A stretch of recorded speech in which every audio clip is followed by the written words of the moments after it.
ఇప్పుడు చూసారా, లావుగా ఉన్న వాళ్ళేమో సన్నగా అవ్వాలని నడుస్తారు, సన్నగా ఉన్న వాళ్ళు ఇలా నడవాలంటే ఇబ్బంది పడతారు. ఎందుకంటే వాళ్ళకున్న కొంచెం కొవ్వు కూడా కరిగిపోతుందని ఇలా రోజు స్టెప్స్ దిగి ఎక్కి ఎక్కి ఆఫీస్లో ఎక్కి దిగేసరికి ఉన్న కొంచెం కొవ్వు కూడా నాకు తగ్గిపోతుంది.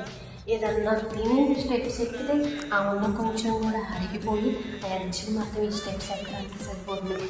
ఇంకా నేను లావు ఎక్కడ అవుతా, ఇంకా నేను లావు ఎక్కడ అవుతా చెప్పండి? ఇలా నడిచి రోజు ఈ వ్యక్తి ఎలా నడుస్తాను చెప్పండి? ఇది ఒక బాధ నిజంగా కదా, ఇది యూనివర్సల్ ప్రాబ్లం అనుకుంటా. సన్నగా వాళ్ళేమో లావుగా అవ్వాలని ఎంత తిన్నా లావు అవ్వరు.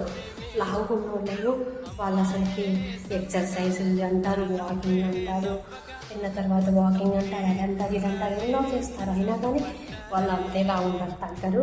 ఈ బక్కగా ఉన్న వాళ్ళ మీ అంత తిన్నా లావుగారు. ఇది యూనివర్సల్ ప్రాబ్లం, ఇంక మనం ఏం చేయలేం. మీరేమంటారు? కామెంట్